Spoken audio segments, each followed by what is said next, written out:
Assalamualaikum warahmatullahi wabarakatuh. Salam guru penggerak. Saya Oki Hairsyardian SSI, calon guru penggerak Angkatan 7 SMA N1 Cibung Bulang, Kabupaten Bogor. Pada kesempatan kali ini, kita akan membahas demonstrasi kontekstual untuk modul 3.1.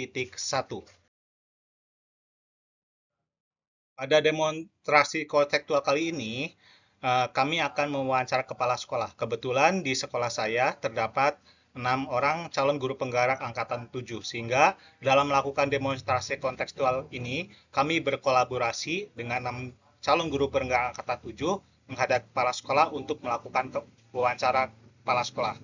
Dan berikut ini adalah hasil percakapan kami dengan kepala sekolah. Assalamualaikum warahmatullahi wabarakatuh. Waalaikumsalam.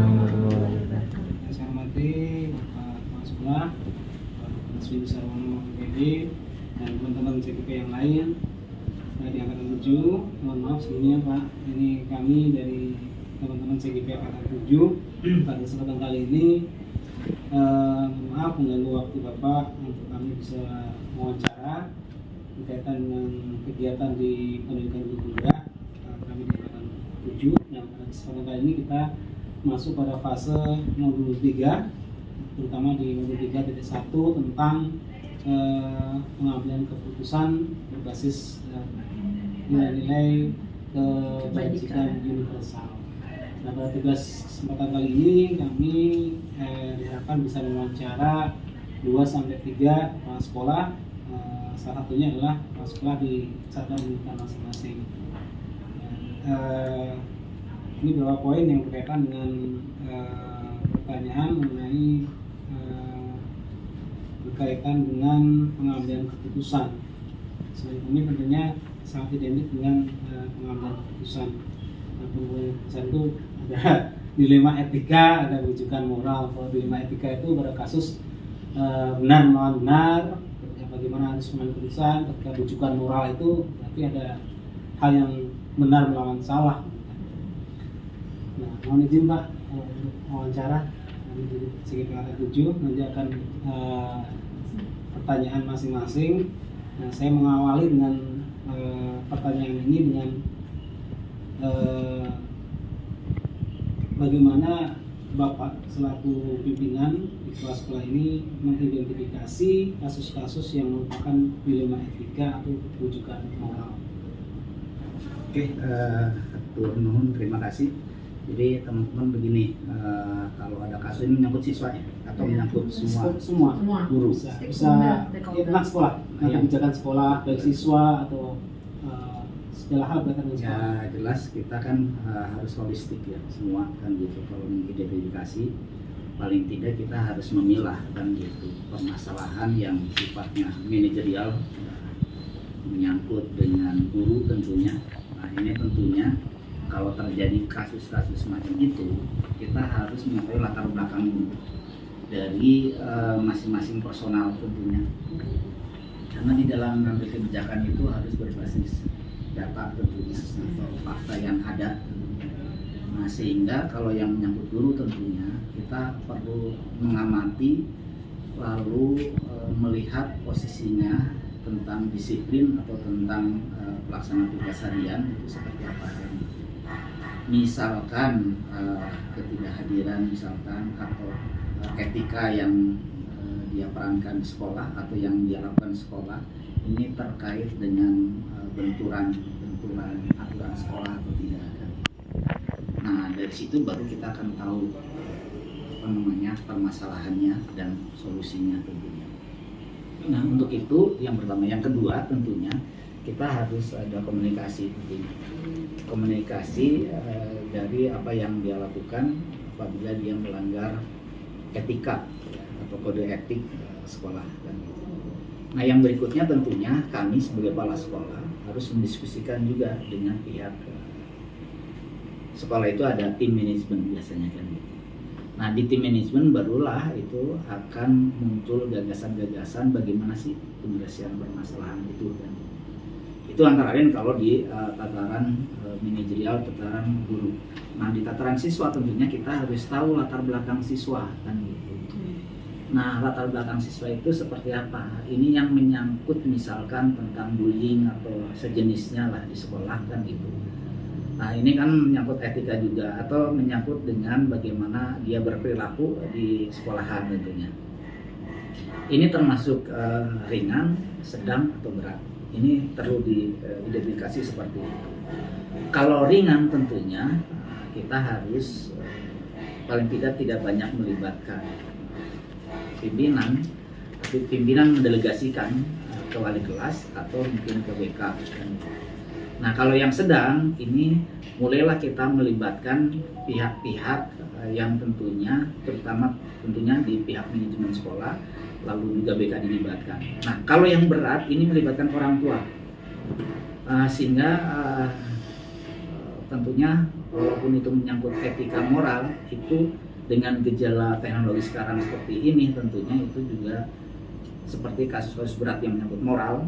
Nah, ini misalkan terjadi penyimpangan, itu harus melibatkan berbagai pihak. Pertama adalah kalau di sekolah prosedurnya itu dari wali kelas ke BK, BK kesiswaan, siswaan kepala sekolah, orang tua diundang tentunya. Nah, itu dari situ tentunya mengidentifikasi permasalahan. Itu barangkali. Oke, terima kasih Pak Windu, luar biasa sekali karena tadi sangat sistematis sekali ya dari proses pengidentifikasian kasus-kasus yang merupakan dilema etika atau menunjukkan moral, baik kita dari latar belakangnya, kemudian dari berbasis data ataupun juga mendiskusikan dengan tim manajemen. Nah, untuk yang kedua, Bapak mohon izin, bagaimana Bapak selaku kepala sekolah menjalankan pengambilan keputusan di sekolah, terutama untuk kasus-kasus di mana ada dua kepentingan yang sama-sama benar atau sama-sama mengandung nilai kebajikan. Ada dilema etika, sama-sama benar, ada dua yang harus diambil. Nah, dua-duanya itu benar. Ini kira-kira bagaimana? Saya pikir kalau melihat posisi seperti ini harus lebih mendalam di dalam mengkaji dari permasalahan itu, misalkan di kesiswaan kan gitu. Ini kadang-kadang ada berbagai kepentingan orang tua, kepentingan sekolah, dan kepentingan anak itu sendiri tentunya. Kadang kita ngambil keputusan atau kebijakan itu yang mungkin tidak disuka oleh orang tua, atau bisa sebaliknya, tidak disuka oleh pihak sekolah. Tetapi kita tentunya mencari jalan tengah. Jadi dua-duanya kita akomodir selama itu bisa dilakukan. Tentunya kita dengan menghadirkan siswa tentunya yang bermasalah tentunya, sehingga dia bisa menjalankan yang pihak orang tua juga bisa menerima, pihak sekolah juga tentunya menerima karena ada aturan-aturan yang diberlakukan kepada sekolah, khususnya siswa tentunya. Nah, ini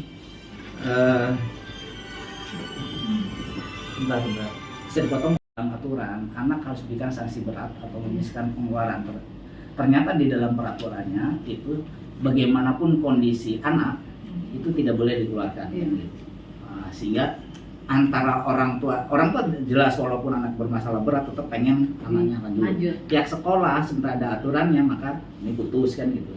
Nah, ini tentunya kalau kita lakukan yang ini salah, dua-duanya bisa salah, atau bisa dua-duanya juga benar kan gitu. Nah, tetapi bukan tanpa ada solusi kan gitu. Tentunya solusinya adalah kita pembinaan ketat terhadap anak sehingga orang tua juga menerima, pihak sekolah juga akan menjadi menerima. Nah, kecuali kalau jalan terakhir kan gitu. Ini memang dilema dua-duanya kan gitu.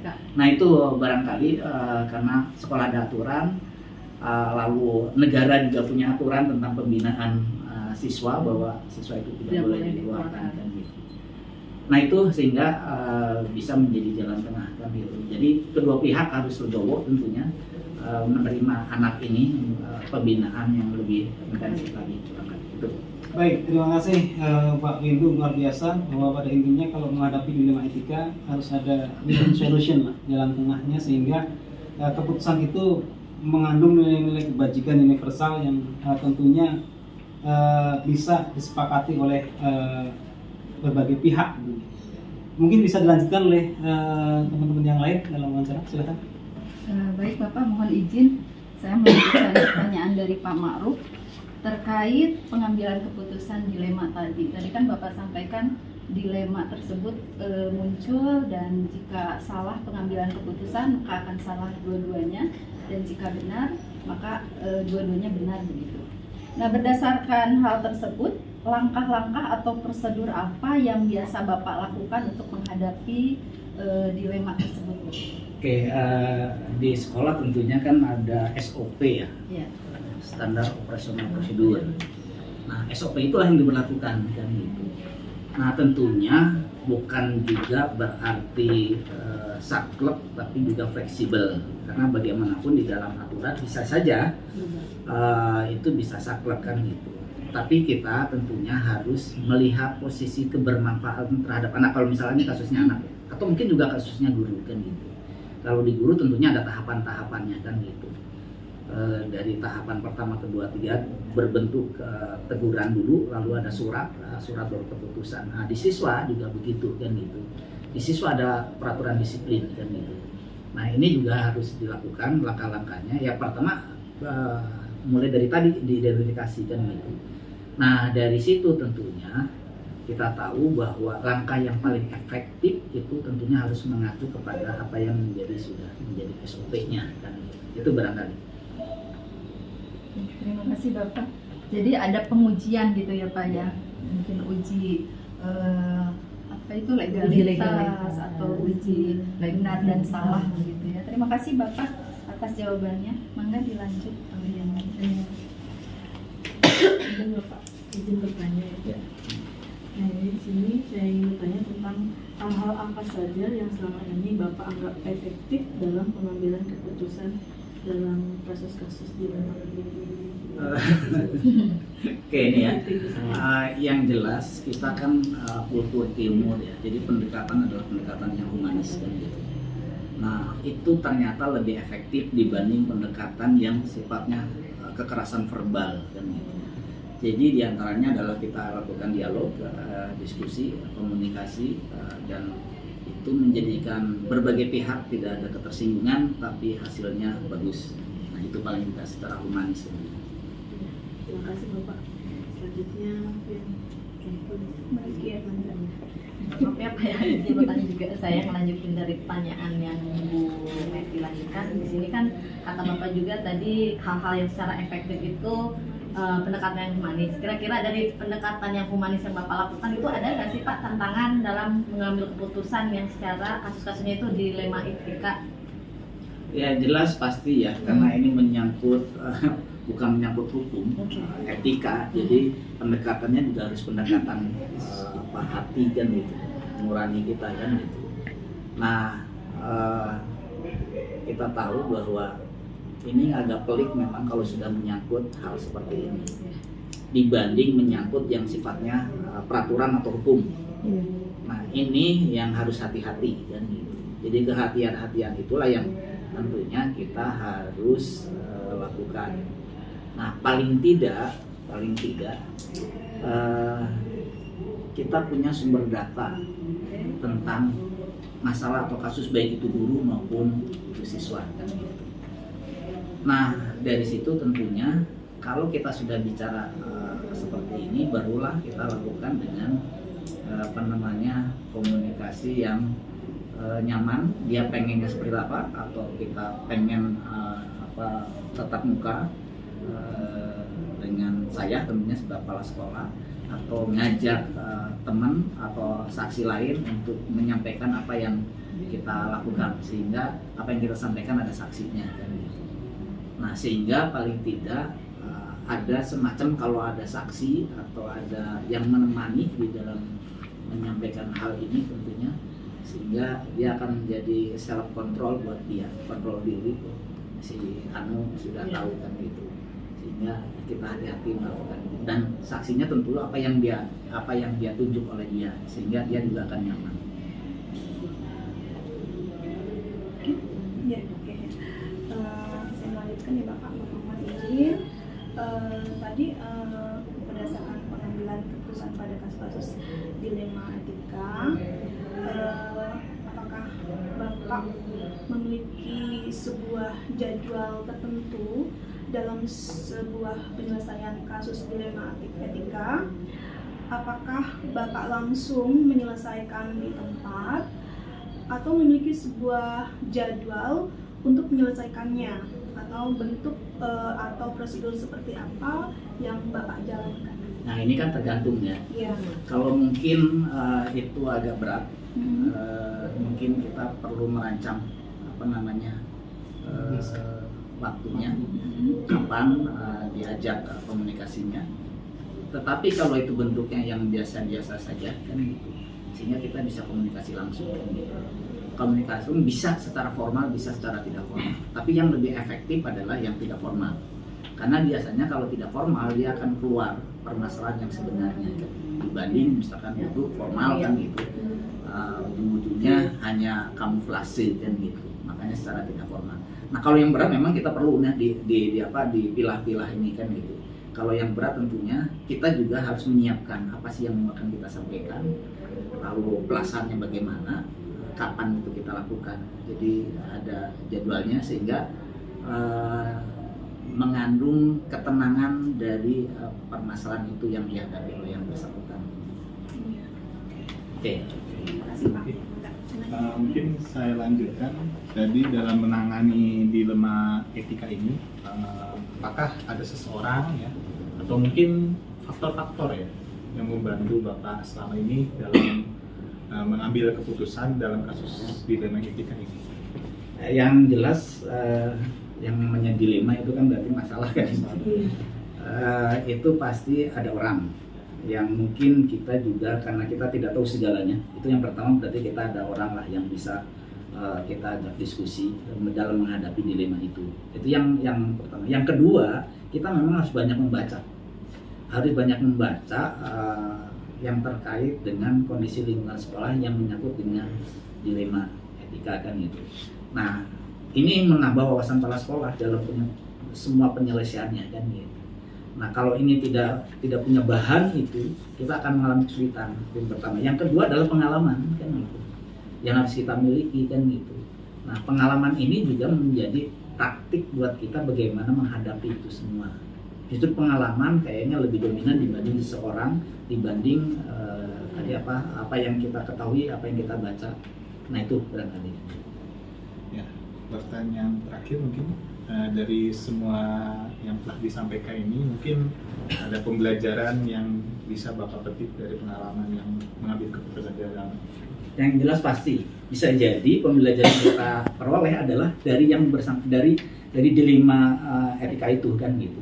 Sehingga karena kan ini unik sebenarnya hal seperti ini dan tidak serta-merta mudah di dalam menghadapinya, sehingga dari hal-hal seperti itu, temuan-temuan permasalahan itu, sehingga kita juga bisa introspeksi kan gitu. Oh ternyata ini cara menghadapinya begini kan gitu. Nah kalau yang efektif kita catatkan gitu. Oh kalau ini misalkan tidak efektif, maka catatan itu sebagai bahan perbaikan kalau muncul hal-hal yang serupa di yang akan datang. Oke gitu. Baik. Bapak, terima kasih atas wawancara pada kesempatan kali ini mengenai dilema etika dan rujukan moral pada modul 3.1 di pendidikan guru penggerak tentang pengambilan keputusan berbasis nilai-nilai kebajikan universal. Terima kasih Pak Windu atas waktunya. Sami-sami. Mudah-mudahan Pak Windu selalu sehat. Amin. Sampai selesai nanti. Terima kasih. Demikianlah demonstrasi kontekstual modul 3.1. Saya Oki Harsardian SSI, calon guru penggerak angkatan 7 SMA N1 Cibumbulang Kabupaten Bogor, mengucapkan terima kasih. Wassalamualaikum warahmatullahi wabarakatuh. Salam guru penggerak.